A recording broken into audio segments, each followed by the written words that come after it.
এখানেই চায়ের মাটির ভাঁড়গুলো দেখো কি সুন্দর করে সাজানো, এটা একটা অভিনব ব্যাপার না? বারাসাত আর কলকাতার একটা জিনিস দেখেছি, সব বাড়িগুলো একই রকম রাইস দিয়ে সাজানো থাকে, এটা দারুণ লাগে। শুনেছিলাম যে প্রেম মন্দির হয়েছে মণ্ডপের থিম, দেখতে তো যেতেই হবে, আগ্রহ আলাদাই বেড়ে গিয়েছিল, কারণ আসল যে বৃন্দাবনের প্রেম মন্দির সেখানে কখনো যাওয়া হয়নি।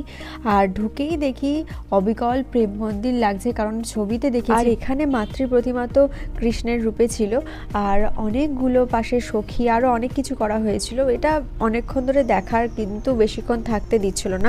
কি খাবো করতে করতে পাপড়ি চাট একটু খেলাম, কারণ সব জায়গায় আবার দামও মাত্রাতিরিক্ত দেখাচ্ছিল, আর এক্ষুনি বসে কোথাও খেতে গেলে আর ঠাকুর দেখা হবে না। তাই আমরা বেশিরভাগ সময়টাই ঘুরে ঘুরে ঠাকুর দেখছি আর একটু একটু খাচ্ছি। এখানে ভাই আমাকে খাইয়ে দিচ্ছিল, ভীষণ কিউট একটা মুহূর্ত। যে কটা সুন্দর সুন্দর মানে ভালো ভালো থিম হয়েছিল সেগুলো আমরা সবটাই কভার করেছিলাম।